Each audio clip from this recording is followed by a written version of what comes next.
കശുവണ്ടി ഫാക്ടറി കൊണ്ടും തൊഴിലാളി വർഗ പ്രാതിനിധ്യം കൊണ്ടും കൊല്ലം എന്നും ഇടതുപക്ഷത്തിനോടൊപ്പം നിന്നിട്ടുള്ള മണ്ഡലമാണ്.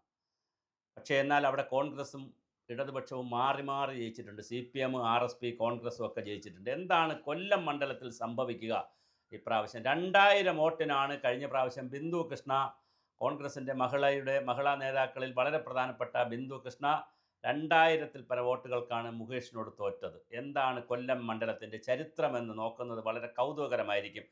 കൊല്ലം കോർപ്പറേഷനിലെ 24 വാർഡുകൾ, 11 വാർഡുകളും പനയം പഞ്ചായത്തും ഗ്രാമപഞ്ചായത്ത് LDF ഭരിക്കുന്ന പനയം പഞ്ചായത്തും നിരവധി വർഷങ്ങൾ LDF ഭരിച്ചിരുന്ന തൃക്കരുവ പഞ്ചായത്ത് ഇപ്പോൾ UDF ആണ് ഭരിക്കുന്നത്. ആ പഞ്ചായത്ത് ഉൾപ്പെടുന്നതാണ് മണ്ഡലം. അവിടെ 1957-ൽ കോൺഗ്രസിൻ്റെ A റഹീം TK ദിവാകരനെ തോൽപ്പിച്ചുകൊണ്ട് കോൺഗ്രസിലെ A റഹീം ജയിച്ചു.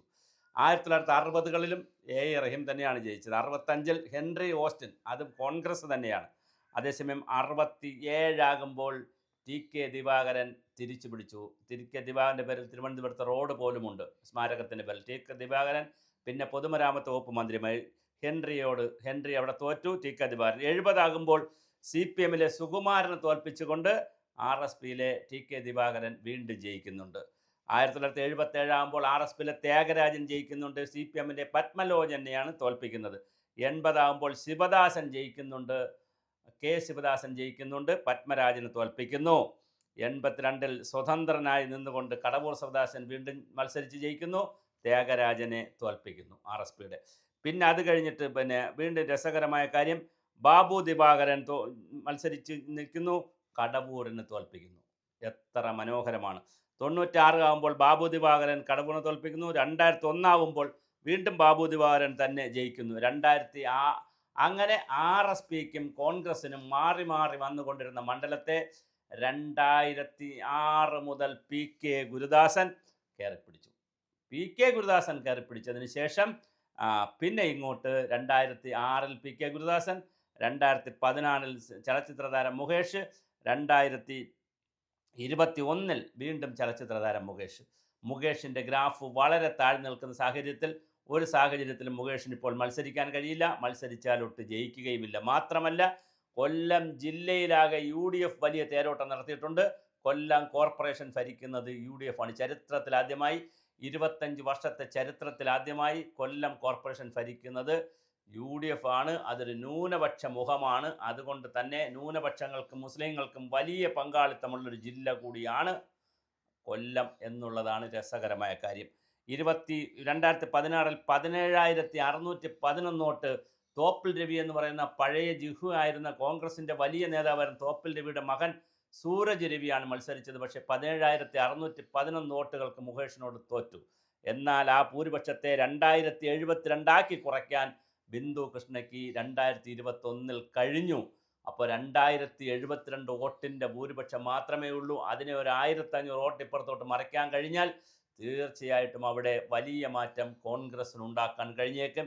ഇപ്രാവശ്യം കോൺഗ്രസ് എണ്ണുന്ന വളരെ പ്രധാനപ്പെട്ട ഒരു മണ്ഡലം കൊല്ലം മണ്ഡലം UDFൻ്റെ കണക്കിൽ അവർ എഴുതി വെച്ച് കഴിഞ്ഞു. കനകൊല്ലൂർ റിപ്പോർട്ടിലുമൊക്കെ കൊല്ലം UDFനാണെന്ന് പറഞ്ഞു. ഇനി അവിടെ ആരാണ് മത്സരിക്കുക എന്നുള്ളതാണ് വളരെ രസകരമായ കാര്യം. ജയമോഹൻ എന്ന് പറയുന്ന മുൻപുള്ള ജില്ലാ പഞ്ചായത്ത് പ്രസിഡന്റും, അദ്ദേഹം വളരെ വലിയ ജെന്റിൽമാനാണ്. അദ്ദേഹം നിന്നാൽ അദ്ദേഹത്തിൻ്റെ വ്യക്തിപ്രഭാവം കൊണ്ട് ഒരുപാട് വോട്ട് പിടിക്കും, ജയിക്കും. ഇപ്പോൾ മൊത്തത്തിൽ കേരളത്തിൻ്റെ ഒരു ട്രെൻഡ് UDFന് അനുകൂലമായി വന്നാൽ ജയമോഹൻ ജയിക്കുമോ ഇല്ലെന്ന് പറയാൻ കഴിയില്ല. പക്ഷേ അല്ലെങ്കിൽ ജയമോഹൻ ഒരു ജയിക്കേണ്ട കാൻഡിഡേറ്റാണ്. നല്ല പാകതയുള്ള ജില്ലാ പഞ്ചായത്ത് പ്രസിഡൻ്റായിരുന്ന ആളാണ്. ഇപ്പോൾ കശുവണ്ടി കോർപ്പറേഷൻ്റെ ചെയർമാനാണ്.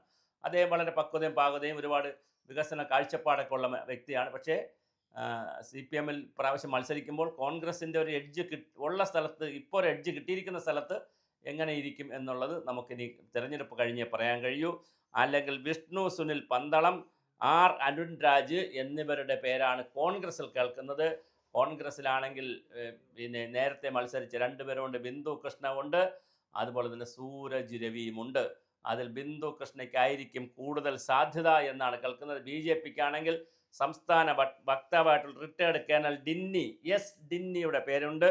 വെസ്റ്റ് ജില്ലാ പ്രസിഡന്റ് പ്രശാന്തിൻ്റെ പേരുണ്ട്. അപ്പോൾ അവിടെയും 2 പേരുകളേ ഉള്ളൂ. അപ്പോൾ മിക്കവാറും അത് ഡിന്നിക്കായിരിക്കാനുള്ള സാധ്യത. അദ്ദേഹം BJPയുടെ വക്താവാണ്, ചാനലുകളിൽ ധാരാളമായി വരുന്ന ആളാണ്. പ്രത്യേകിച്ച് ഈ പഹൽഗാം പ്രശ്നങ്ങൾ പോലുള്ള പ്രതിരോധ മേഖലകളിലെ പ്രശ്നങ്ങൾ, ആഭ്യന്തര യുദ്ധത്തിൻ്റെ പ്രശ്നങ്ങൾ, ഈ സമയത്തൊക്കെ വളരെ ഗൗരവമായി എല്ലാ ചാനലുകളിലും ബി ജെ പിയെ പ്രതിനിധീകരിച്ചുകൊണ്ട് വരുന്ന ബി ജെ പിയുടെ വക്താവായിട്ടുള്ള എസ് ഡിന്നി എന്ന് പറയുന്ന റിട്ടയേർഡ് കേണലാണ്. അദ്ദേഹം മത്സരിക്കാനുള്ള സാധ്യത വളരെ വലുതാണ്. അല്ലെങ്കിൽ ഞാൻ പറഞ്ഞു വെസ്റ്റ് ജില്ലാ പ്രസിഡൻ്റായിട്ടുള്ള പ്രശാന്ത് അവിടെ മത്സരിക്കാം. ഇനി പുതിയ മുഖങ്ങൾ ആരെങ്കിലും വരുമോ? കാരണം കൃഷ്ണകുമാർ അവിടെ പോയി കൊല്ലത്ത് അസംബ്ലി ലോകസഭയിൽ മത്സരിച്ചു. ഇനി കൊല്ലം അസംബ്ലി മണ്ഡലത്തിലേക്ക് നടൻ കൃഷ്ണകുമാർ പോകുമോ അറിയില്ല. എന്തായാലും പോയാലും പോയില്ലെങ്കിലും ബി ജെ പിക്ക് ആര് നിന്നാലും മത്സരം പ്രധാനമായി നടക്കുന്നത് യു ഡി എഫും എൽ ഡി എഫുമായിട്ട് തന്നെ ആയിരിക്കും. അതിൽ ജയമോഹനും വലിയ വിന്നബിലിറ്റി ഉള്ള ഒരു സ്ഥാനാർത്ഥിയാണ്. അതേസമയം കോൺഗ്രസ്സിന് ഒരു അപ്പർ ഹാൻഡ് കിട്ടിയിരിക്കുന്ന സാഹചര്യത്തിൽ 2000 വോട്ടിൻ്റെ മാത്രം വ്യത്യാസം കഴിഞ്ഞ പ്രാവശ്യമുള്ള സാഹചര്യത്തിൽ എങ്ങനെയായിരിക്കും കൊല്ലം മണ്ഡലം നിശ്ചയിക്കുക എന്നറിയില്ല. ഒരു യു ഡി എഫ് ട്രെൻഡിലേക്ക് വന്നാൽ ബിന്ദു കൃഷ്ണ ഇപ്രാവശ്യം മത്സരിച്ചാൽ, വനിതകൾക്ക് സ്ഥാനാർത്ഥിത്വം കൊടുക്കുന്ന കൂട്ടത്തിൽ ബിന്ദു കൃഷ്ണ കൂടി കയറി പറ്റിയാൽ, ബിന്ദു കൃഷ്ണ ജയിച്ചാൽ അവർ എം എൽ എ ആകാൻ സാധ്യത. ഇതിനിടയിൽ സി വി പത്മരാജനെ പോലെയുള്ള ആളുകൾ അവിടെ മത്സരിച്ചിരുന്നു. പ്രമുഖരായിട്ടുള്ള കടവൂർ സുഭദാസൻ കൊല്ലത്തുണ്ടായിരുന്നു, ടി കെ ദിവാകരൻ ഉണ്ടായിരുന്നു, ബാബു ദിവാകരൻ നിരവധി വർഷങ്ങളിൽ അവിടുത്തെ എം എൽ എ ആയിരുന്നു, അതുപോലെ ത്യാഗരാജൻ എം എൽ എ ആയിരുന്നു. അതുപോലെ വളരെ പ്രമുഖരായിട്ടുള്ള ആളുകളുണ്ട്. അതുകൊണ്ട് തന്നെ ബാബു ദിവാകരന് വേണ്ടിയിട്ടോ അല്ലെങ്കിൽ ഷിബു ബേബി ജോൺ എന്തായാലും ചവറയിലായിരിക്കും മത്സരിക്കുക. മറ്റേരെക്കെങ്കിലും വേണ്ടിയിട്ട് ഇനി എൻ കെ പ്രേമേന്ദ്രൻ പാർലമെൻറ്റിൽ നിന്ന് സംസ്ഥാനത്ത് വരുന്നു നമുക്കറിയില്ല. അങ്ങനെ RSPക്ക് വേണ്ടി ഏതെങ്കിലും മണ്ഡലം ചോദിക്കുന്ന കൂട്ടത്തിൽ കൊല്ലം മണ്ഡലം RSPക്ക് ചോദിച്ചാലും അത്ഭുതമില്ല. അങ്ങനെ വച്ചു മാറാൻ ഇരവിപുരവും കൊല്ലവും അല്ലെങ്കിൽ ആറ്റിങ്ങലും ഒക്കെ തമ്മിലൊക്കെ അങ്ങോട്ടും ഇങ്ങോട്ടും ഒക്കെ വച്ചു മാറാനായിട്ടുള്ള ഒരു ശ്രമം ചിലപ്പോൾ RSP കാണിച്ചേക്കാം. RSPക്കുള്ള 5 മണ്ഡലങ്ങളിൽ ഏതെങ്കിലുമൊക്കെ ഒരെണ്ണം അങ്ങോട്ടോ ഇങ്ങോട്ടോ മാറ്റി കൊല്ലം RSPക്ക് കിട്ടിയാൽ കൊള്ളാം എന്നുള്ള പുതിയ ചിന്തയും കിടപ്പുണ്ട്. അപ്പോൾ ഇത് ഏതാണ് സംഭവിക്കുക എന്ന് രാഷ്ട്രീയമാണ് നമുക്കറിയില്ല.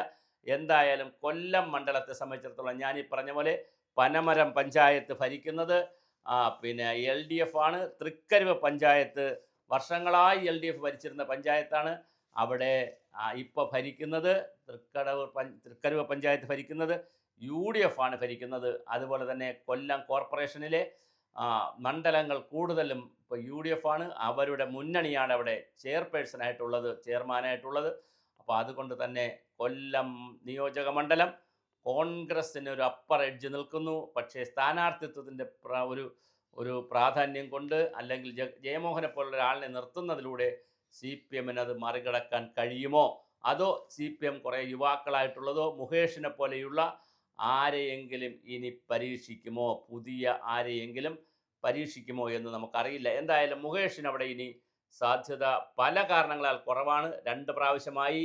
അതുപോലെ പേര് വളരെ കുറവാണ്. 2000 വോട്ട് മാത്രമേ നേടിയിട്ടുമുള്ളൂ. 100 സീറ്റുകൾ CPM സംസ്ഥാനത്ത് പിടിച്ച ഒരു തെരഞ്ഞെടുപ്പിൽ 2000 വോട്ട് മാത്രം നേടിയത് കൊണ്ട് തീർച്ചയായിട്ടും മുകേഷിൻ്റെ സ്ഥാനം താഴെയാണ്. മുകേഷ് ഉണ്ടായിരിക്കാൻ ഒരു സാധ്യതയുമില്ല. അവിടെ ജയമോഹൻ വന്ന് ബിന്ദു കൃഷ്ണയോ സൂരജ് രവിയോ വന്നാൽ വളരെ വല്ല മത്സരം നടക്കും.